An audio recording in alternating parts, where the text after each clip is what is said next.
dari apa yang kita kerjakan. Jangan lihat apa agamamu, tapi lihat apa yang dikerjakan temanmu pada kita. Orang yang jujur, orang yang soleh, punya solidaritas sosial, punya dedikasi, punya loyalitas, apapun agamanya, dia pasti mendapat tempat yang terbaik di sisi Allah Subhanahu wa Ta'ala. Apapun agamanya, dia pasti mendapat tempat yang terbaik di sisi Allah Subhanahu wa Ta'ala. Kita di Indonesia punya dua tanggung jawab agama dan tanggung jawab nasionalisme. Makanya kalau ada kalimat hubul watan minal iman, itu terjemah yang terbaik adalah nasionalisme, itu adalah bagian dari komitmen keimanan. Jadi kalau ada orang yang mengaku beragama, yang merasa bahwa agamanya kuat, bahkan simbol keagamaannya nempel, ada orang yang hitam di geningnya saking banyak sujud, tapi kening hitamnya itu sampai ke hati-hatinya, jadi dengki.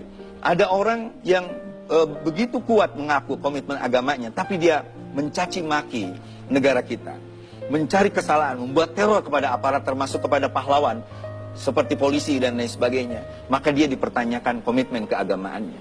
Agama yang benar pasti menyuruh kita untuk memperkuat nasionalisme.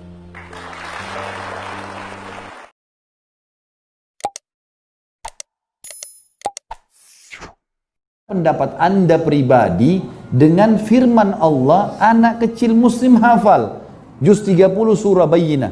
Allah mengatakan, a'udzubillahi minasyaitonirrajim, innal ladzina kafaru min ahlil kitabi wal musyrikin fi nari jahannama khalidina fiha. Allah bilang, terjemahannya telah kafir ahli kitab, Yahudi dan Nasrani, dan orang-orang musyrik, dan mereka kekal dalam api neraka kalau mereka meninggal dalam keyakinan itu, kata Allah.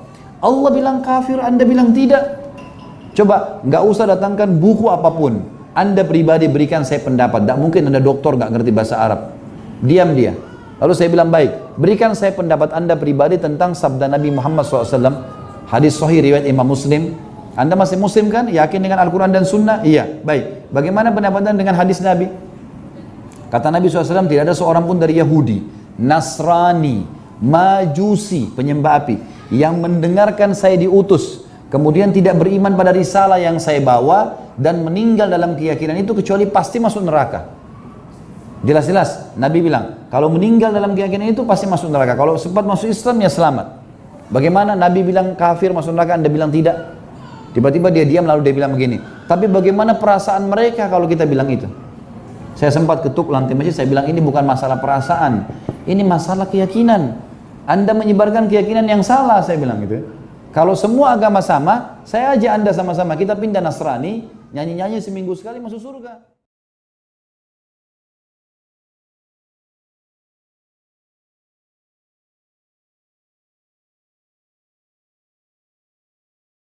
Surah kedua Al-Baqarah ayat 204 sampai 207, posisi paling kiri dari atas ke tengah. Saya agak cepat sedikit ya. Hati-hati dengan kalimat ini ya.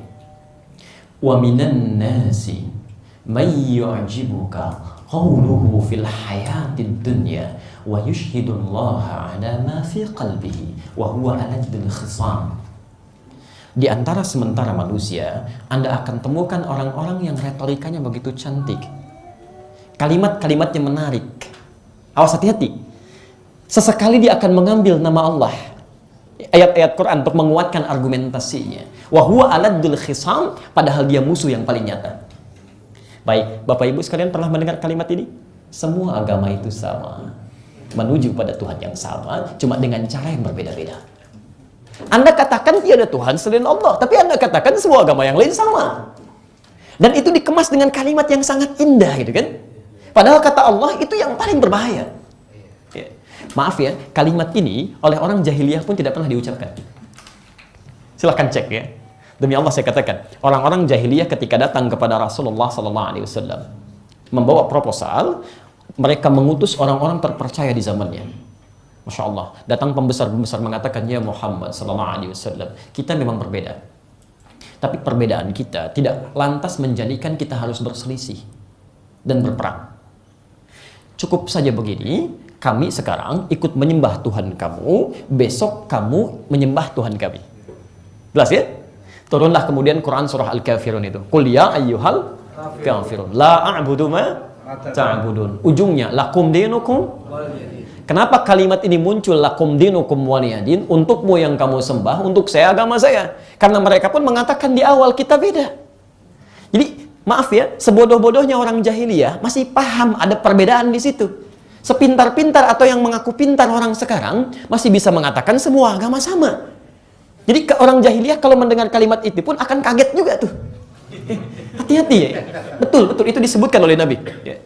Antum kalau punya kitab Sahih Muslim, ini sering saya sampaikan, nanti buka jilid yang pertama ya, kalau kitabnya sama dengan kami, itu silahkan yang ada syarahnya, syarah Sahih Muslim, ya. Syarah Imam An-Nawawi, ada 9 jilid di situ. Antum cari jilid yang pertama, ada di halaman 111, bab yang keempat, hadis nomor ke-6 dari Abu Hurairah. Ya. Posisinya sebelah kiri paling atas. Cetakan Darul Hadis kalau mau sama, ya, tahun 2002. Harganya 450.000. Baik, teman-teman sekalian, saya bacakan hadisnya ya. Qala an Abi Hurairah radhiyallahu ta'ala anhu qala. Ya, disampaikan hadis riwayat Abu Hurairah, semoga Allah meridai kepada beliau. Lihat kalimatnya. Qala Rasulullah sallallahu alaihi wasallam. Satu kali Rasulullah sallallahu alaihi wasallam pernah bersabda, "Sayakunu fi akhiriz zaman." Akan nampak nanti di masa yang akan datang, di akhir-akhir masa. Dajjaluna kadzabun. Ada orang-orang yang terbiasa berdusta. Tapi sifatnya disebut dengan dajjal. Ingat ya, ada Masihid Dajjal, ada Dajjal, itu beda. Ya, kalau Masih Dajjal, itu Dajjal yang disebutkan oleh Nabi sebagai makhluk ya khusus yang menjadi tanda terakhir tentang datangnya akhir zaman. Ya. Tapi kalau Dajjal saja tidak menggunakan Masih, itu artinya sifat-sifatnya. Ada orang-orang yang wujudnya manusia tapi memiliki sifat-sifat Dajjal. Kalau Dajjal pintar atau bodoh? Sudah pernah lihat? Belum ya, tapi dengar ya kisahnya. Kalau tidak pintar bagaimana bisa menipu orang? Ya kan? Dan luar biasa yang ditipu tuh. Ya. Saya kemarin banyak menangis Pak Bu ya. Dan kita harus banyak bermohon kepada Allah untuk dilindungi. Baru muncul satu orang saja yang dengan modus menggandakan atau mengadakan uang, itu yang bisa mengagungkan, mengangkat puluhan ribu orang. Bagaimana kalau Dajjalnya yang muncul? Yang dia tunjuk langit hujan bisa hujan, tanah kering subur bisa subur gitu ya. Makanya tidak ada yang paling dikhawatirkan Rasulullah SAW kecuali Dajjal ini yang terakhir. Ya. Tapi kata Nabi, akan muncul orang-orang di akhir masa yang punya sifat seperti Dajjal, orang pintar maksudnya, tapi terbiasa menipu. Tapi awas, aksi tipu-tipunya itu bukan urusan bisnis, bukan urusan dunia, tapi yuhadditsunakum bima lam tasma'uhu wa la yasma'unahu aba'ukum. Akan bicara kepada Anda tentang hal agama kita yang bisa membuat kita kaget. Jangankan Anda yang kaget, kata Nabi. Orang dulu pun kalau dengar pernyataannya itu akan ikutan kaget. Jangankan Anda, kata Nabi, orang dulu pun kalau mendengar pernyataannya akan ikutan kaget saking anehnya pernyataannya. Masya Allah, iyyakum wa iyyahum. Hati-hati dengan mereka, mereka bahaya. Waspada, kata Nabi. Jadi kalau Anda mengatakan semua agama itu sama, menuju pada Tuhan yang sama, caranya beda-beda, jangankan kita yang kaget, orang jahiliyah bisa ikutan kaget. Karena mereka pun tidak memahaminya. Nah, jadi teman-teman sekalian, hati-hati kalau ada orang-orang bersikap seperti ini, ada yang ikut-ikutan demikian, mengatakan Allah Tuhan, tapi salawatnya di tempat ibadah orang lain. Mengatakan Allah Tuhan, azannya di tempat ibadah orang lain, itu melanggar sifat uluhiyah.